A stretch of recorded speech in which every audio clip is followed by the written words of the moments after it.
Por favor, prendamos nuestras cámaras para iniciar con la clase.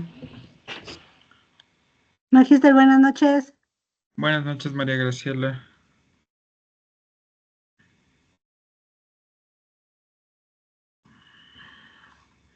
¿El grupo que va a exponer está preparado? Buenas noches, licenciado y compañeros. Sí, estamos listos. Ya, solo un punto del tema que topamos. Máximo unos 6 minutos, no más, porque tenemos que ser muy ágiles con la videoconferencia de hoy. Pues tenemos un test a las 20:40 y de ahí, pues si desean, nos podemos quedar haciendo una breve revisión, pero si no, no hay problema. Entonces, por eso, mucha practicidad y agilidad en eso, Noelia. Ya, listo. Ok. Me avisa cuando comencemos, por favor. Ya, dale. Ya, bueno. Buenas noches con todos. En esta ocasión vamos a abordar el punto sobre los desafíos económicos del Ecuador en el 2024, entre lo que era la urgencia fiscal y la necesidad de un modelo más justo.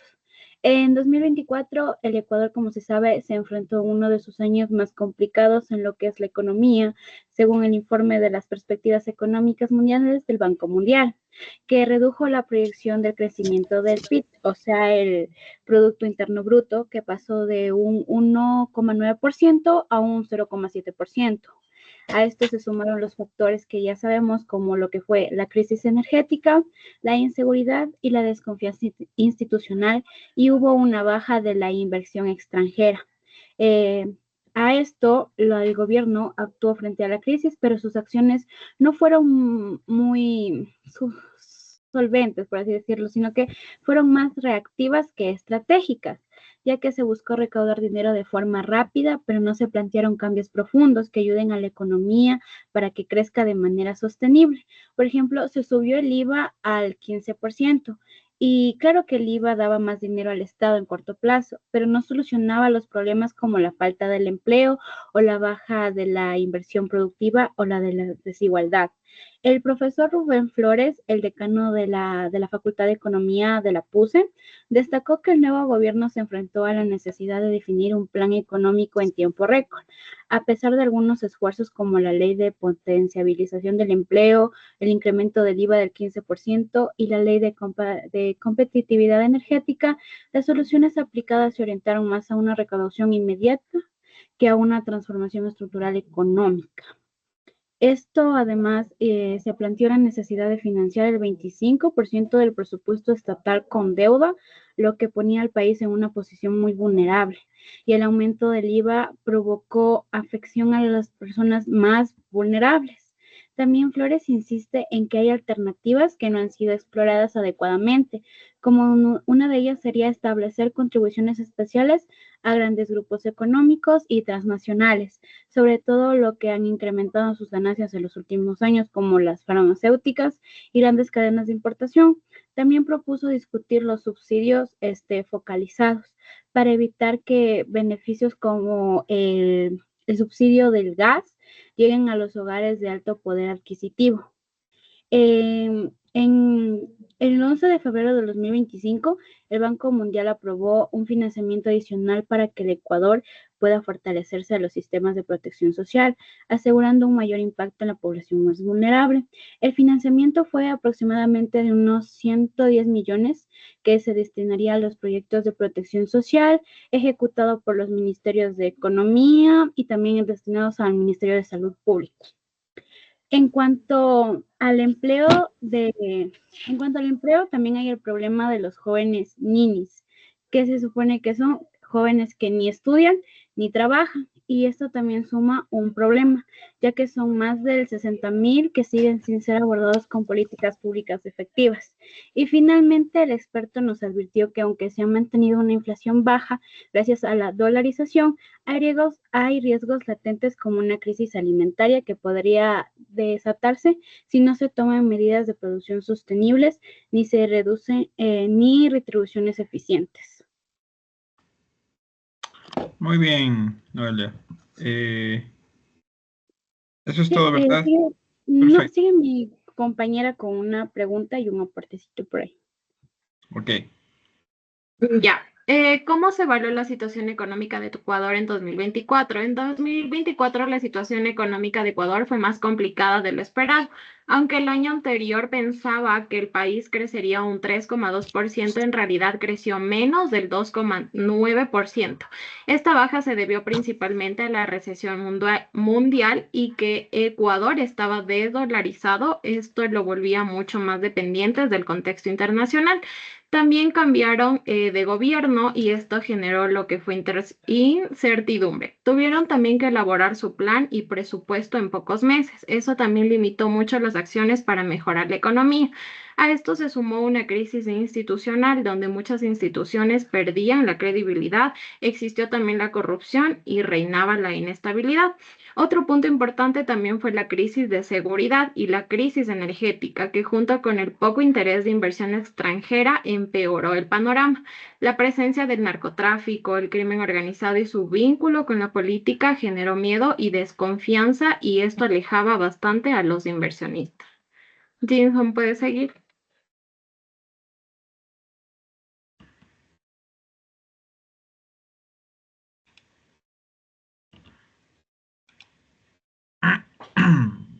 Jason no está.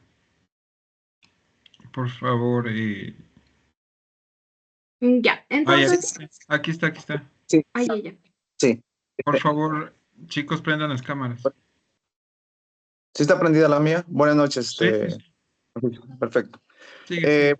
Sí, yo voy a tratar el tema en cuanto a la inversión extranjera y los desafíos. Cabe recalcar que el conflicto interno tiene un impacto externo significativo ¿De qué año? ¿De qué año, Jameson? del 2024. Ah, perfecto. Mantengámonos ahí entonces. Ya. Sí. Ujú. Nos preguntamos quiénes serán los inversionistas extranjeros dispuestos a aportar al Ecuador este año, dadas a las circunstancias. Al generar una sensación de miedo, estamos limitados a la posibilidad de traer inversión extranjera para impulsar la recuperación económica. Desde la perspectiva política pública, estamos fuertemente condicionados, lamentablemente. Se vislumbra que al 2024 como el tercer año consecutivo sin estimular un proceso significativo de inversión extranjera ni recuperación económica. El contraste con logrado por países como Chile, Uruguay, México, después de la pandemia, no hemos alcanzado una reactivación sustancial, aunque los indicadores del sector externo reflejan un aumento de exportaciones. La estructura general sigue siendo la misma, sin cambios notables. Otro punto relevante, considerando que es el papel de las remesas en el contexto de la dolarización en el 2024, la proyección planteó alcanzar cerca de los 5.000 millones en remesas, en comparación con los 4.000 millones del año anterior hasta diciembre del 2023. Esto es lo que yo les puedo, y también les tengo dos preguntitas planteadas. No sé, ¿por qué creen que el crecimiento económico de Ecuador fue tan bajo en el 2024, pese a las expectativas iniciales? O también la siguiente pregunta sería, ¿qué consecuencias puede traer el que Ecuador dependa tanto del dólar y de lo que pase a la economía mundial? Ok, muchas gracias, Jameson. Muchas gracias, chicas. A ver, muy bien el tema que han escogido el 2024, porque me hablaron un poquito ahí de detalle, de información.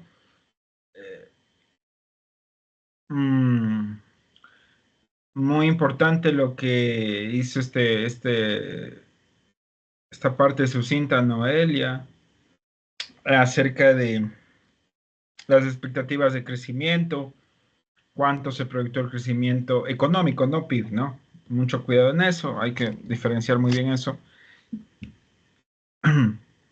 Del 2023 al 2024, cuáles fueron las expectativas, el tema, por ejemplo, de las leyes que se implementaron, la más importante que fue en el 2024, el alza del IVA. Esa ley fue el membrete, el estandarte y por decir así, la bandera de ese gobierno de transición de Noboa. Y lo importante de todo esto, chicas, es que el entrevistado, el experto, que a la vez es un teórico académico, muchísimos años de experiencia y sobre todo es decano de la Facultad de Economía de la Universidad Católica del Ecuador, y más que por ese membrete es por el tema de su posición ideológica económica, ¿me entiende? Hemos estudiado alrededor de toda la asignatura que el tema del pensamiento económico está ligado al posicionamiento ideológico también. Y desde ahí se configura y se puede trazar. Entonces, Rubén Flores ha venido haciendo un análisis permanente, semestral, anual de lo que han sido los principales retos, expectativas, desafíos del Ecuador. ¿Y por qué he traído esa línea acá para ustedes? Porque si se dan cuenta, yo creería que sí, viene de una línea más bien conservadora, viene de una línea de economía que podría representar una posición más neutral o una posición más, por decirlo así, en todo caso, pegada a políticas gubernamentales. No digo a políticas de este gobierno, sino a políticas gubernamentales. Porque no es un estudioso, por llamarlo así, con ideología de izquierda, no es un estudioso con ideología progresista, peor aún cerca al tema del socialismo del siglo XXI. Más bien es un académico, rector de la Católica, que tiene esa línea. La Universidad Católica del Ecuador se transparenta así, de una línea más bien conservadora, un poco más apegado a temas de economía liberal, de economía de progreso, de economía abierta a los mercados, es decir, de esa economía, de esa política económica que plantea prácticamente el capitalismo. Entonces, es interesante oír estas posiciones porque entendemos que no es una posición parcializada. ¿Me comprenden? O sea, si esto lo hablara un experto como Acosta, como Ruiz, como Hernán Reyes, sabemos su ideología, ¿no? De línea de izquierda, no oficial, no gubernamental. Entonces, poco podríamos establecer que hay ahí cierto ya apego. Pero lo interesante de esta línea es que siendo una persona con estas características, expuso lo complicado que fue el 2024 para el Ecuador.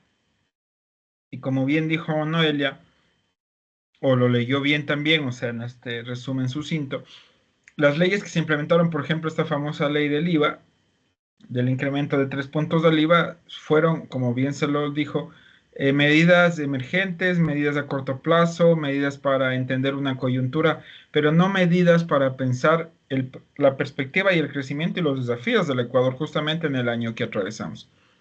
Ya no estamos en el 2024, chicos. Ya no estamos en un gobierno de transición, ya no. ¿No es cierto? Bueno, al menos hasta abril del 2025, que prácticamente se definió al gobierno actual. Pero muy importante que hayamos iniciado con esto. Yo lo iba a hacer personalmente porque no podemos hablar del 2025 sin tomar el 2024. Y recabando algunos datos, se estableció, recuerdo bien que el decano estableció un crecimiento, más bien el Banco Central establecieron un crecimiento del 3.2 a nivel nacional en tema de economía y macroeconomía, y la realidad mostró apenas un crecimiento incluso por abajo del 2.5. Claro, debido a los fenómenos que impactaron a nivel global, la recesión, sobre todo Estados Unidos, ha venido marcando ya el tema de su conflicto, de su intervención en un conflicto ya fuera de sus fronteras, como es Rusia, Ucrania. Entonces, el tema de las leyes, el tema de la situación, la seguridad también habló Noel, y eso es muy importante. Cómo aumenta el riesgo país, cómo aumenta la baja de la inversión extranjera para el Ecuador. Mm, todo el mes de 24, todo el año 24 se marcó un año de los más violentos en la historia del Ecuador, mes a mes. El tema de las remesas también que hablaron, creo que habló Jimson. Evidentemente ahí lo estaba él tomando en presente al 2024 porque se vislumbra, no, ya pasamos, ya vivimos el 2024. Entonces, ¿ustedes se han puesto a pensar que las remesas en el 2024 todavía seguían representando un indicador positivo para mantener de alguna manera la economía local? Y ahora van a bajar considerablemente, si ya no estarían bajando. ¿Debido a qué factor, chicas? Van a bajar estas remesas. Les pregunto.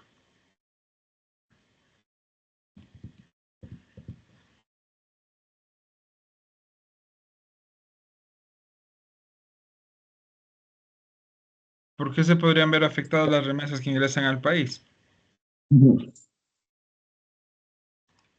Eh, Isabela, Maybet.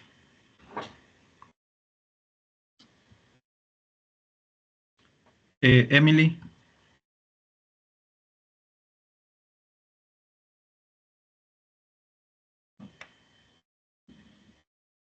Stephanie,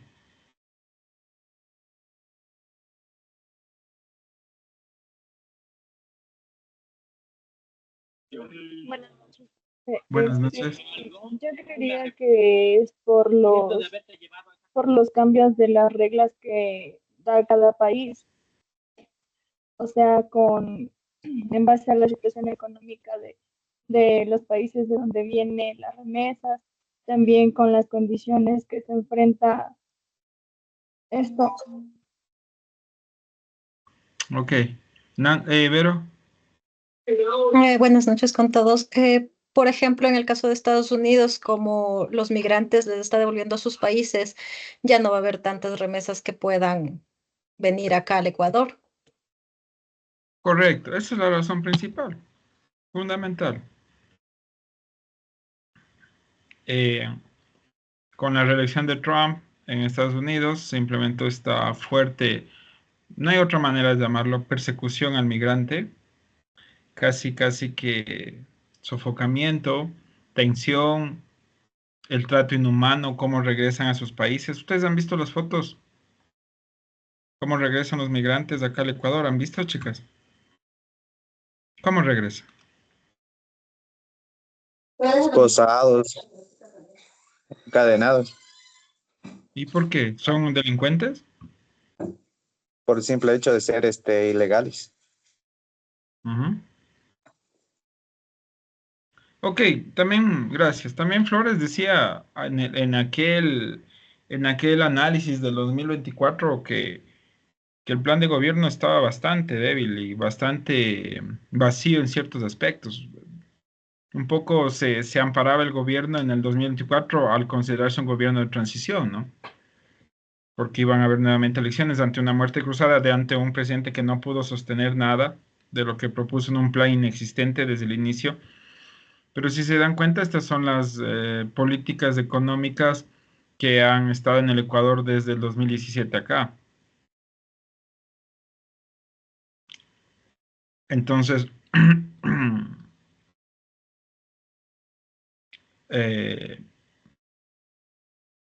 sí, siempre hay una proyección que la emite eh, los grandes acreedores con los que trabajamos y para ello siempre nos van a dar de una u otra manera datos alentadores como el FMI, el BM, el Banco Mundial, pero la realidad es otra. Entonces, bueno, se entendía que iba a haber un incremento como se dijo en el 2024 en Ecuador, y más bien existe un incremento considerable de 0.3 puntos en el desempleo, por ejemplo.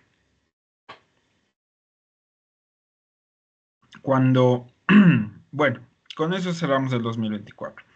Es decir, que estas proyecciones, estas analíticas de Rubén Flores, prácticamente todas se cumplieron en 2024.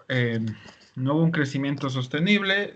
El tema del estiaje también que comentaron, que si bien fue un tema ya advertido, ¿no es cierto? Y estaba advertido desde 2 años atrás el tema de la fuerte sequía, pero no se logró hacer ningún plan de contingencia. ¿Qué es lo que está pasando ahora también en el sur de Quito? Están sin agua. Una tubería que se rompe de la Antisana deja a más de 10 barrios, 6 dice la oficialidad, son casi 10 y pico, de barrios en el sur de Quito sin agua, así como en los 80 con balde, con tanquero. Y ante esto también el oportunismo político de ciertos sectores. Si bien el municipio entiendo que pudo haber no se puede prever una emergencia, un evento adverso natural, pues no, eso no se puede prever, uno no sabe.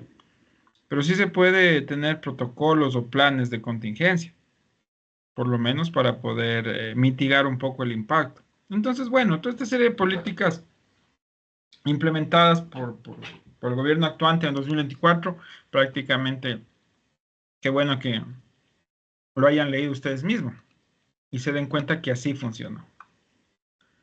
Ok, entonces, para iniciar el 2025, con un desafío muy importante, se entiende que hay una proyección del PIB, esta es otra cosa, no de la riqueza, del Producto Interno Bruto, del 1.3. Para junio el Banco Central actualizó la cifra y lo puso en 1.5, es decir, 2 puntos más de crecimiento.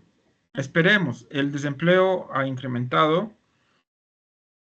Es que son factores contradictorios. El empleo, de una u otra manera, el empleo adecuado, no trabajo, el empleo adecuado ha mejorado en un 0.2, pero esto se debe a factores estacionarios, esto se debe a gente que sigue regresando al país y quiere intentar trabajar desde la economía popular y solidaria, ¿me entienden? Desde el emprendimiento.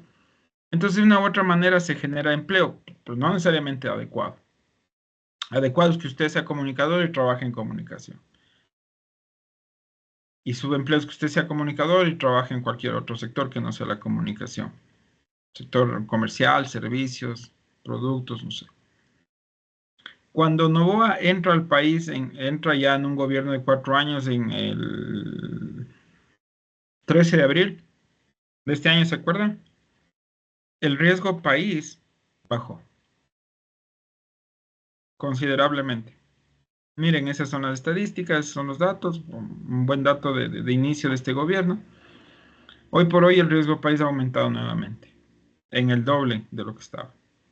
Nuevamente temas de inseguridad, de falta de empleo adecuado, de escasez de inversión, a pesar de que el presidente actual viaja mucho, está en el extranjero. Entonces, esa es la dinámica. Y esto se hace toda esta introducción, chicos, porque la economía y el pensamiento económico político que hemos estudiado tanto desde sus orígenes, construcción, sus fases en tema de épocas, vemos cómo esta política económica del capitalismo se ha instaurado fuertemente en toda la región. Estamos en esta matriz política de desarrollo y entendemos cómo los gobiernos que comulgan con esta línea política, ¿no es cierto? Estamos hablando de un sistema capitalista neto, abrumador, avasallante, trabaja bajo una ideología prácticamente neoliberal. Hablábamos de centro y periferia, de que nosotros somos la periferia de las economías en en desarrollo, de las grandes economías en desarrollo, y qué podemos aportar. Entonces, ¿cuál es, con todos estos antecedentes, cómo se está presentando este 2025? Vamos a tratar de abordarlo en apenas unos 20 minutos, menos incluso ya, porque tenemos que entrar al test, ¿no es cierto?, a las 20:40. Pero bueno, después nos podemos quedar un poco más reforzando algunas ideas, sobre todo para la sumativa final 2. El propósito de entonces entender este 2025 es que ustedes puedan entender cuáles son los retos del 2025 y qué se propone el gobierno. Quién sabe, esas preguntas, esas reflexiones pueden estar en el cuestionario que vamos a rendir pronto. Póngale mucha atención, ¿sí? A ver.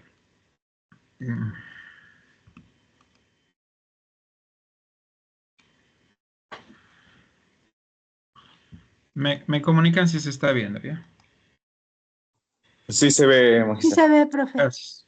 Gracias. Espero que no se tape nada. Ya. A ver, chicos. Nuevamente, en esta ocasión, nos habla Rubén Flores. Ya lo entendemos quién es, cuál es su pensamiento, para decirnos que la perspectiva y el escenario del 2025 en el Ecuador, que fue un año también electoral, de contienda política, ya pasó esto, propone, escuchen bien, recuperación económica, mejora del empleo y distribución equitativa de recursos para impacto social. Recuperación económica,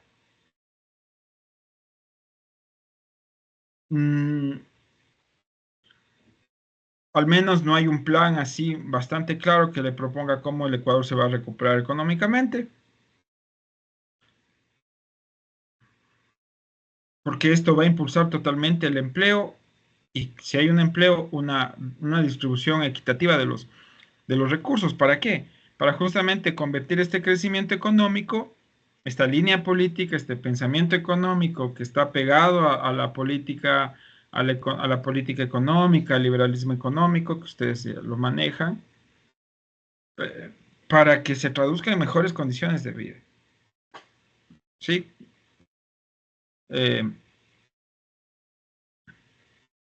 Entonces, esos son los grandes retos o propósitos que ha planteado este gobierno. Esos son los retos del Ecuador para este 2025 y entiendo también para el resto de su periodo, de su gestión gubernamental, de su periodo gubernamental, pero ya nos tendrá que ir comentando qué es lo que va haciendo año a año y cómo se proyecta. Lo importante sería que, por ejemplo, esta recuperación económica apunte directamente, como les decía yo, a los índices de desempleo, pero no mediante empleo informal o de la economía popular solidaria, sino empleo formal. Sí, porque estas serían entonces las medidas que logren cerrar ya ciclos negativos que venimos arrastrando hace varios años. Hace varios años. Y de igual manera, pues de esta manera, si empezamos a recuperar estos indicadores potentes a nivel local, estaremos en la mira de un contexto internacional, global, para que nuestro país, que hoy por hoy se ve afectado directamente por todos estos temas de recesión económica mundial, tema de inseguridad, baja de inversión, riesgo país, empiecen ya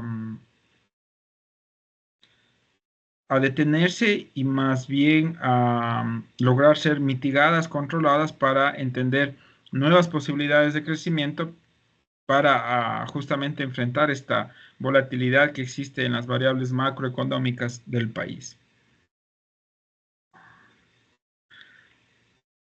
Entonces, Ecuador encara para este 2025, bueno, ya prácticamente para la mitad del año, lo que resta, estamos prácticamente ya a 5 meses, ¿no es cierto?, de finalizar el año. Entonces, el panorama se muestra lento, dice Rubén Flores.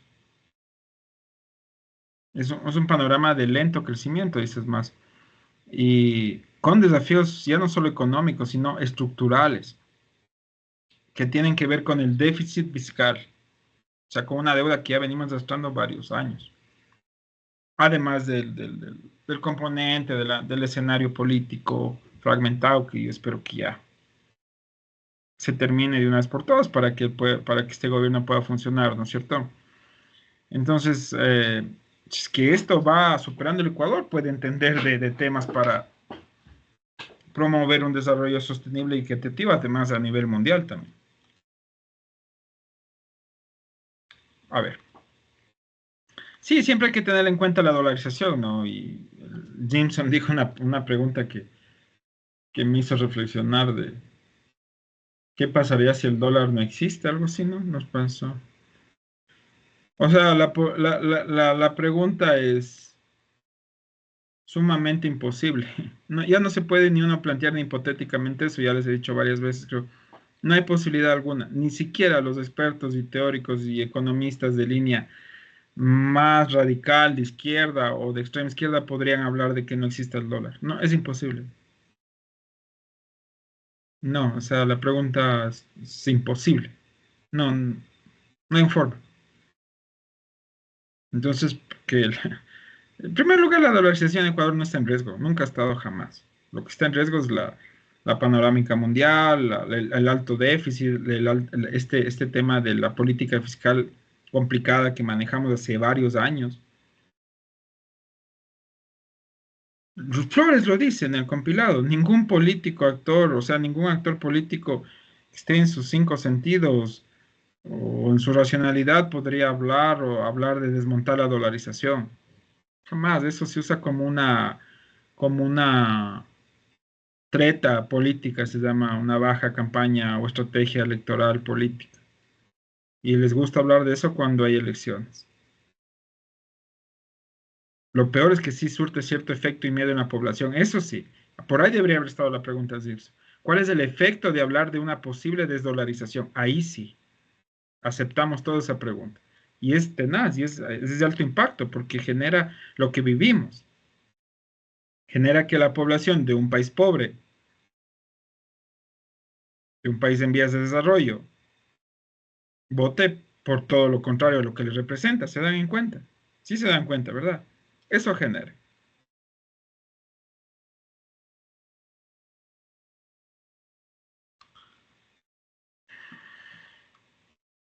Entonces, claro, siempre se va a tener que monitorear la dolarización, eso sí, ¿no? Su perspectiva, cómo se va fortaleciendo en nivel local, en nivel internacional.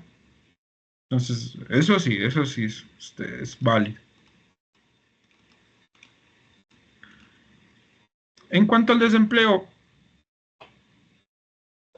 como bien lo dice Flores, la tendencia de aumento en desempleo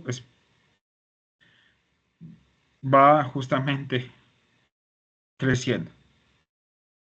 Eliminar de pronto o bajar la tasa del empleo informal es otro desafío para el Ecuador. Si bien Flores dice que se prevé un decrecimiento déficit fiscal superior a 3.500 millones, hay compromisos también de deuda externa que limitan el margen de maniobra y de crecimiento del gobierno, pero no lo ha transparentado, no habla de esto el gobierno, ¿me entienden? Entonces, para cambiar estas tendencias, la economía debe reactivarse, pero para de enfrentar el desempleo. No existen fuentes externas de financiamiento hoy por hoy probables para que el gobierno implemente reformas fuertes. Por ejemplo, ¿qué se está debatiendo hoy por hoy en la Asamblea, chicos? La reforma a la ley del Seguro Social, ¿no es cierto? Que le quiere que usted amplíe los años de aporte. Ya. Entonces, ¿cómo influye esas leyes, esas propuestas económicamente? Como digo, el bajo crecimiento y el elevado déficit, más bien tomando las ideas de Flores, el bajo crecimiento y el elevado déficit fiscal constituyen un círculo vicioso, casi imposible de romperlo, de salir de algo. Esta falta de reactivación económica impide reducir el desempleo y frena la formalización como hecho laboral. Rubén Flores dice que ante estos escenarios, Noboa debería ajustar su política para priorizar reactivar la economía y fortalecer la estabilidad financiera, pero entiende que la ruta es la equivocada, que no puede afectar temas como el IES, como el seguro, como viene una reforma laboral también, chicos, muy complicada. Se está debatiendo como proyecto, como preproyecto, anteproyecto y ya próximamente como proyecto en firme. Entonces, el discurso y las políticas deben ser realistas por parte del gobierno. Entonces, hay riesgos también importantes. Este riesgo de una posible reforma laboral es nuevamente lo que pasó en la pandemia, ¿se acuerdan? La ley humanitaria. ¿A quién benefició? Como yo les he dicho esto, me encantaría que sea clase de política o de reflexión nacional, pero no es desde pensamiento, pero esta clase nos viene bien. Qué pena, esta clase se les lleva en 2 horas, con reflexiones, con participación, con intervención, pero bueno. La ley humanitaria de Moreno, ¿a quién benefició? Bancos, empresas, a despidos masivos, sin retribuciones, sin pago correcto y justo de, de liquidaciones. Con pretexto de la ley, se despidieron a muchas personas. Con pretexto de que estábamos en pandemia, las empresas se quedaron en bancarrota, cerraron sus RUC, sus razones sociales, las que avanzaron a liquidar mínimamente y las que no, porque les amparaba la ley. Y otras simplemente cambiaron sus razones sociales y volvieron a existir. Esa fue la ley humanitaria del expresidente Moreno en pandemia. Flexibilización laboral, ¿se acuerdan? Trabajo por horas. Usted, como ya no es un trabajador asalariado mío de 8 horas, horas de 4 horas, entonces igual le pago menos del seguro, o no necesariamente lo hago con seguro, sino con alguna forma de prestación de servicios, ¿me entienden? A eso se quiere regresar, chicos, en la ley laboral. ¿Y quién lo propone? El gobierno actuante. ¿Y quién es el gobierno actuante? Un gobierno que actúa y ejerce la política liberal, el neoliberalismo económico, el liberalismo económico, el capitalismo abrupto. Pero lo ejerce desde la teoría porque ni siquiera es que seamos un país ya con fuertes parámetros para estar al nivel de otros países de la región. Entonces eso debemos entender. Y finalmente lo que nos dice también Flores, ¿no? Al final de esta partecita final que nos dejó. eh, Miren cómo se pone aquí riesgo, flexibilidad laboral excesiva. La tendencia a flexibilizar normas laborales en beneficio empresarial podría generar rechazo social y precarizar el empleo. Ya entendimos mucho que esto del rechazo social a este gobierno muy poco le importa. Están apagadas las bases. ¿Sí? Entonces, ah, en breve resumen, chicas, para alistarnos al TEDS, al cuestionario, perdón, la economía del 2025 no es que haya sufrido un gran, ya en 6 meses no se puede proyectar, ¿me entienden? Muchísimo los indicadores. Esto se tendrá que evaluar a fin de año, a inicios del 2026, con la entrada del gobierno. Pero hoy por hoy, como vemos, la inseguridad sigue en incremento, a pesar de que el discurso oficial es otro. Entonces la gente se pregunta y dice, bueno, ¿de qué país se habla? Y el tema de macroeconomía sigue muy complicado con el Ecuador en su déficit fiscal. Llévese en esas palabras. Sí, ok, chicas, alistémonos para el cuestionario, por favor, sí. Abran sus plataformas, recuerden tener prendidas sus cámaras y al final de la clase nos vemos un momentito para poder comentarles algo de la sumativa final 2, nada más. Me comentan, me avisan si es que está bien la plataforma, si ingresaron bien, nada más.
¿Se abrió la plataforma?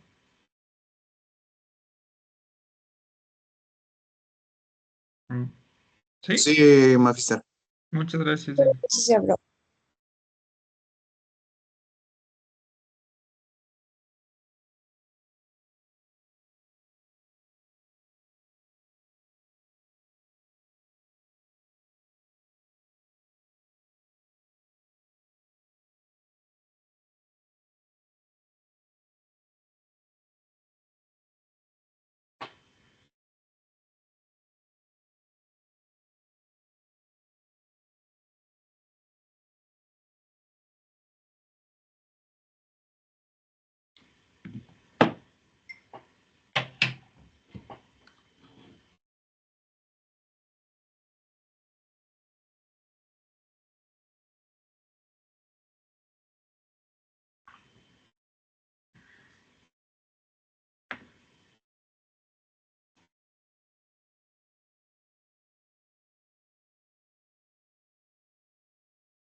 Por favor, Anaí, tienes que prender tu cámara. Anaí Alejandra.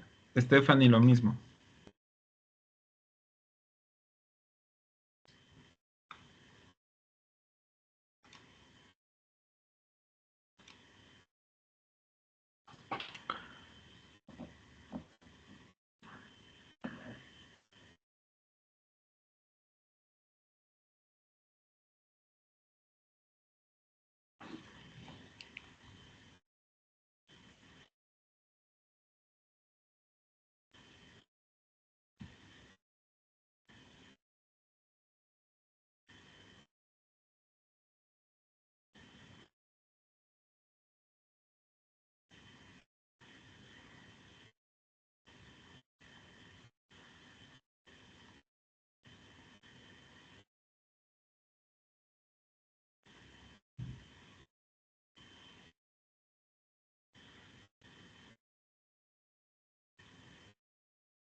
Chicas, por favor, prendan su cámara. Stephanie, Anaí.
tardes, Alejandro. Bienvenido al podcast sobre el Estado cerca de ti. Soy Christopher Aguilar, donde exploraré la transformación más ambiciosa. Buenas tardes, Alejandro. Bienvenido al podcast sobre el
Magíster, ya terminé.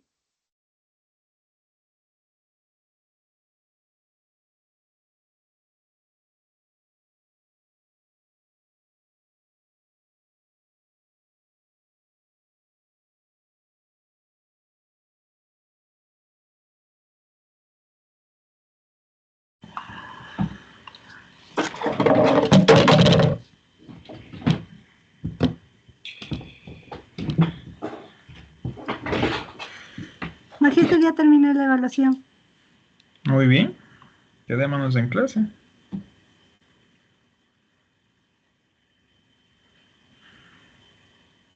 Igual, Magister, ya terminé. Voy a apagar un segundito la cámara y vuelvo a ingresar, por favor. Y mantengo en clase, ¿sí? Ok, muchas gracias, Vincent. Gracias.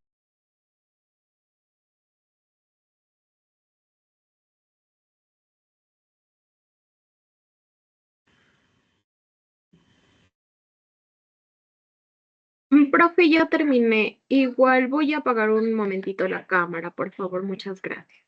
Ya, nos vemos a las 9.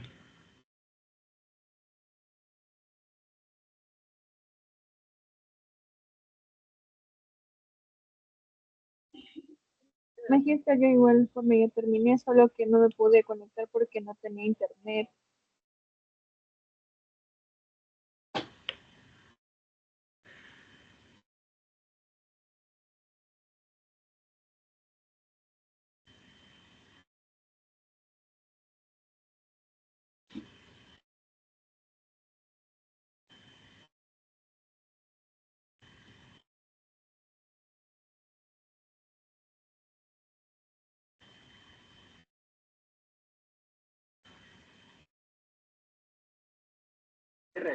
Buenas noches, Magister. Igual terminé. Voy a apagar un ratito mi cámara.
Ok, continuamos chicos con la clase. Espero que les haya ido muy bien en este último cuestionario, bueno, en este cuestionario de la unidad, último ya del semestre.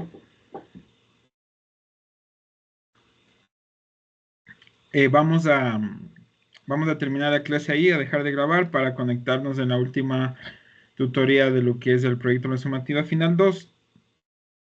Voy a conectarme con mis estudiantes. Si desea alguien más conectarse, con mucho gusto. Voy a cerrar este link, esta sesión, y me conecto con Anaí. Está por aquí. No, con Ana María Corral, con Alison Codaguaso y con Emily Grace, ¿ya? ¿Tienen alguna pregunta, chicos, antes de finalizar la clase? ¿A qué link se puede conectar este? A este mismo con mis tutoriados. Si alguien más quiere entrar, con mucho gusto. Es para ya la última tutoría de lo que es la sumativa final 2. En esta vamos a explicar algunos temas, presentación, cómo debe estar para el día sábado, qué tienen planeado, que me comenten un poco para retroalimentarles. Si alguien más quiere conectarse para recibir la retroalimentación, con mucho gusto. Si no, nos miramos el día sábado, chicas. ¿Preguntas, inquietudes ninguna? Ok, ya listo. Les espero a los estudiantes que les comunique en la tutoría.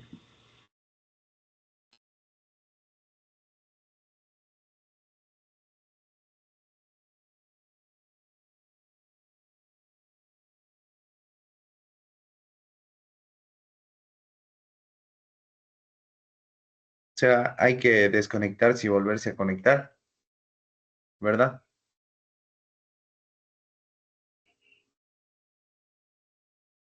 ¿Verdad, Alison? Creo que es así. O permanecemos aquí mismo. Aunque ya está el magíster aquí. Ya. A ver. Dame un ratito, que no están todas de mis chicos. Anaí, ¿le pueden escribir, por favor? Estaban recién en clase. Él está en su grupo de WhatsApp, ¿verdad?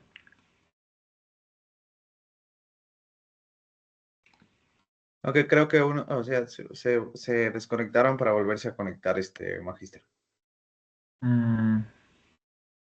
Anaí, Emily, ¿le pueden escribir, por favor?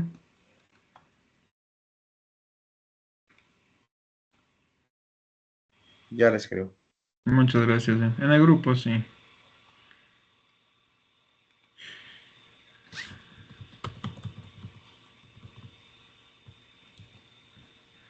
Faltaría Anaí y Emily.